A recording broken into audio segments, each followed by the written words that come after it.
latest development, Twitter putting another tweet from President Trump behind a warning, this one threatening serious force on DC protesters. What's your take on the actions that Twitter's been taking? There are just all sorts of implications that go into these decisions. They're not as easy as we should just do X and move on. And I think the company is doing the best they can with it.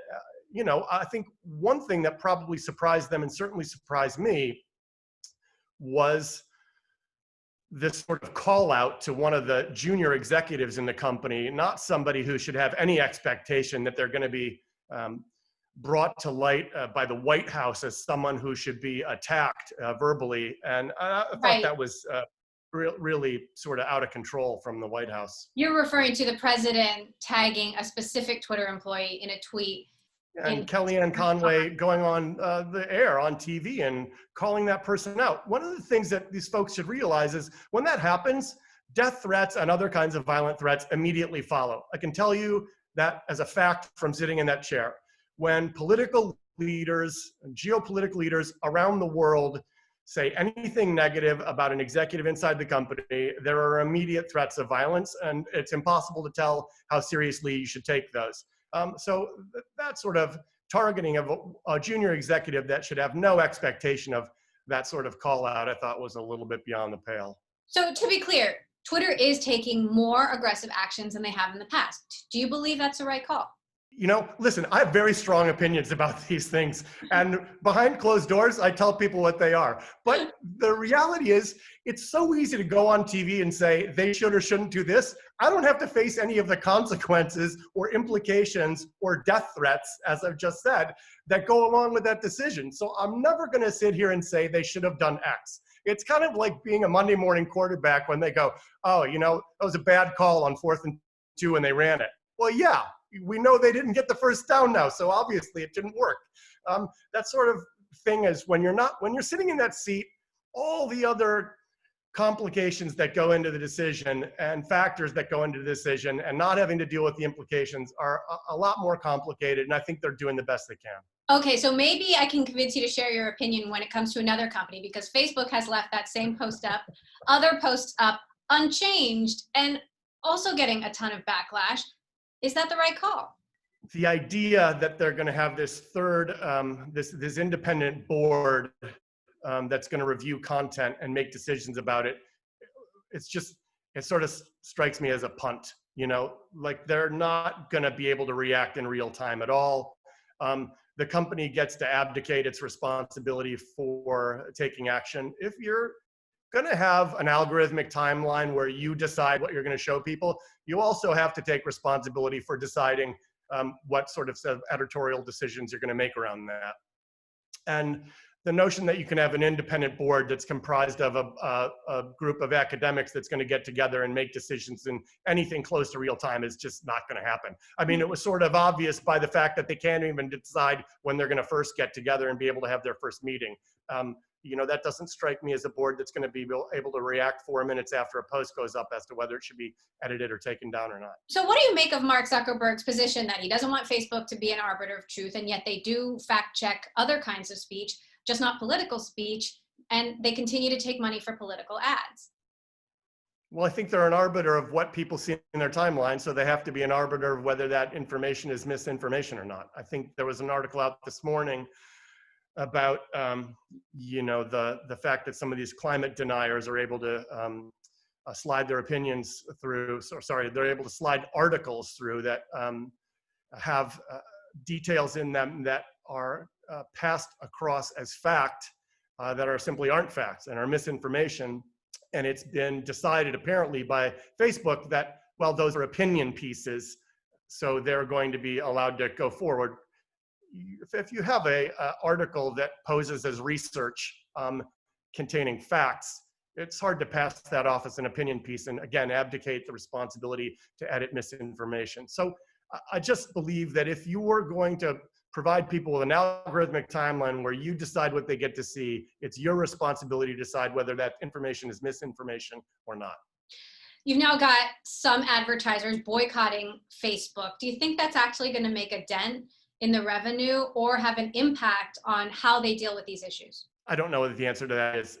The results from Facebook and others have appeared to be that the juggernaut continues from the really big advertising giants. I know there have been some fall off in travel advertising and hospitality advertising that Google has announced has affected them a bit, and probably Facebook as well. But they just have so many millions of advertisers. It's hard to see that a few are making a dent. That doesn't mean that there won't be more. And so I don't know what the long-term impact of that's going to be.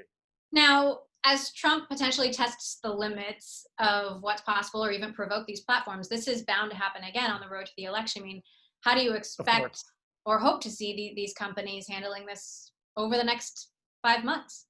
I think the companies should have every expectation that the boundaries are going to continue to be pushed.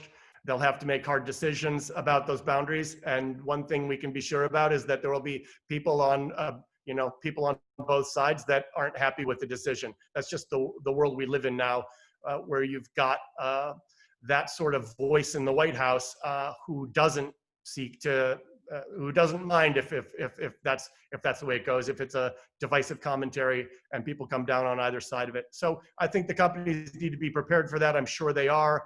I'm sure they have constant discussions about what are we going to do if, and we'll see what happens. The actions Twitter has taken and the overreactions I think that they've gotten for what I would consider to be first steps just shows you how these companies need to be prepared to deal with complications and implications they might not have expected. Now, on that note, I know you dealt with plenty of thorny issues when you were CEO. Do you recall anything similar, or is this crossing a new line? Nothing like this, where it's the president of the United States saying things that you have to ask yourself questions about whether you want to show to people or not. But surely all the time across the world, I remember, and they're always hard decisions. There was that instance in which ISIS was posting, members of ISIS were posting photos to all sorts of social media about the pilots they had burned alive in those cages, and we made a decision in real time that, look, any account that posts these photos needs to be suspended, permanently suspended.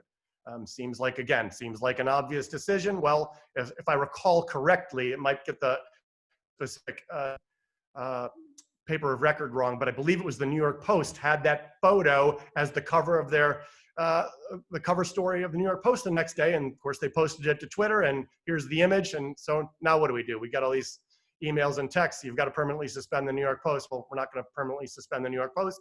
And now you're made to look like, well, how come it's okay for these people to post and it's not okay for these other people to post it? So you just run into these kinds of things when you're running these companies on a regular basis.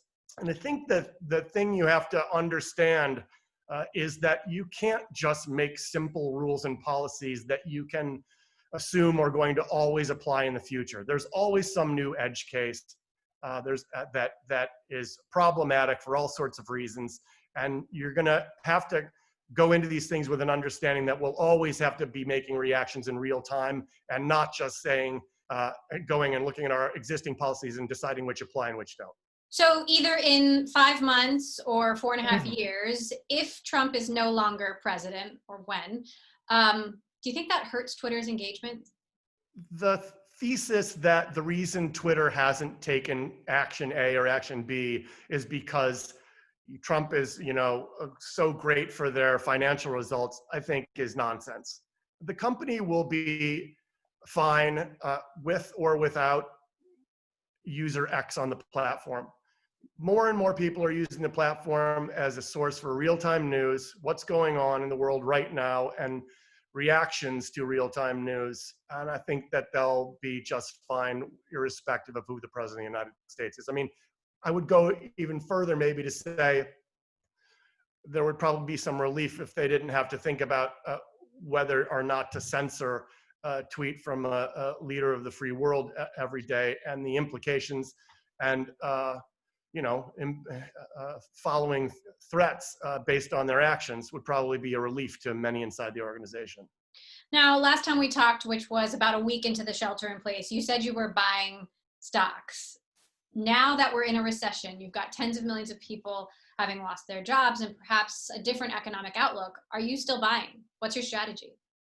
Well, I'm not as much of a public market investor right now because there are so many opportunities in the private markets for Adam Bain and I, my partner at 01 Advisors.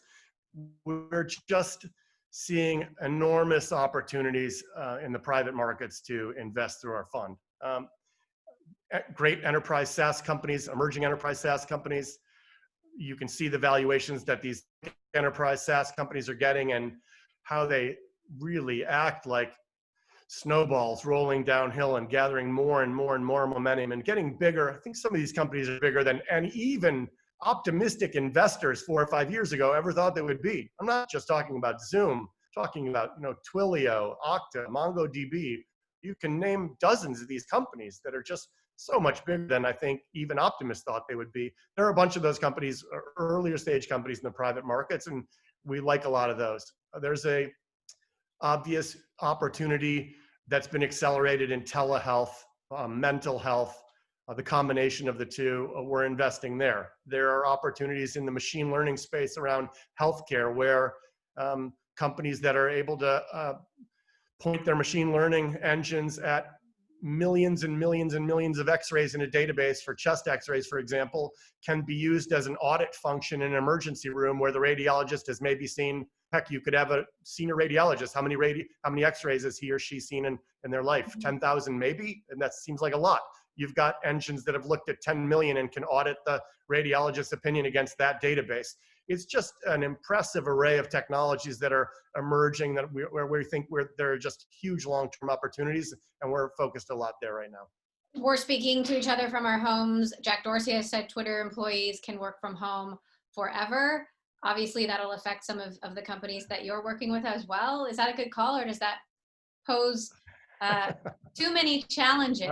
It's a very Jack Dorsey call. The Dick Costolo call is not forever, but I think good for him. The guy is nothing if not pushing the envelope on things, and that goes for voting a national holiday for his employees at both Square and Twitter and other actions he's taken. I'm much more of a person that likes to be around as many people as possible in the office. The more the better. And so for me, I think it'll be more of a, you can work from home, and we obviously now have the tools to prove that you can do it productively. And I think CFOs will be looking at travel budgets in the future and saying, did we really need to send those 24 people out to the Consumer Electronics Show? So I would think you'll see a slowdown in those kinds of events in the future, I assume, because these companies have been just as productive or almost as productive without any of it. And I think remote work is for sure here to stay. It's just a question of what percentage of the workforce will be doing it. I don't think it will be everybody at most companies. But can you be as productive with all or even some of your workforce at home? With today's tools and technology and the communication mechanism, 100%. I think if it were 5 or 6 years ago, now the answer is certainly yes. And there are as you would imagine, a number of emerging companies in the remote workspace that will make it even more seamless and easier. And I think the answer to that question is yes, going forward.